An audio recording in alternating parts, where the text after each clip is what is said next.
చూశారు కదా, ఓ అన్నారు కదా, వాళ్ళందరినీ రిప్రజెంట్ చేస్తున్నాను ఈ ఫిలంలో. అంతే. ఒకే ఒక మాట చెప్తాను, ఈ ఫిలం నేను చూసి చెప్తున్నాను.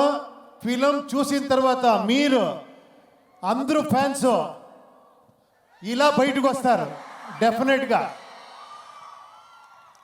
అంత ఎక్స్ట్రాడినరీగా ఆయన ఆ డైరెక్టర్ మాట్లాడారు కదా. నేను ఎక్కువ మాట్లాడుతున్నాను. ఎంత సూపర్గా మాట్లాడారంటే మీరు 1 అవర్ మాట్లాడుతూనే వినొచ్చు, అలా మాట్లాడారు మీరు డైరెక్టర్. అలాగే మీరు ఫిలము చేశారు మహేష్ గారు, అలాగే ఫిలం చేశారు మీరు.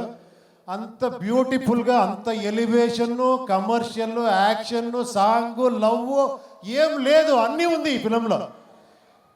అంత ఎక్స్ట్రాడినరీ కాంబినేషన్. భాగ్యశ్రీ గారు, రామ్ గారు చూసేదానికి జిగిజిగా అంటారు. తర్వాత ఆ ఎనర్జీ ఉంది కదా రామ్ గారిది, అది ఈ ఫిలంలో చూడండి. మీరందరి ఎనర్జీ ఎక్కడ ఉంది, అన్ని ఫ్యాన్స్ ఎనర్జీ ఎక్కడ ఉంది, అలా ఉంది ఫిలము. చూడండి, నేను ఇప్పుడే చెప్పేస్తాను, మీరు ఒక 4 days తర్వాత మీరు చెప్తారు. అంత గ్యారంటీగా చెప్తున్నాను. Sir thank you very much sir. Shreyas మన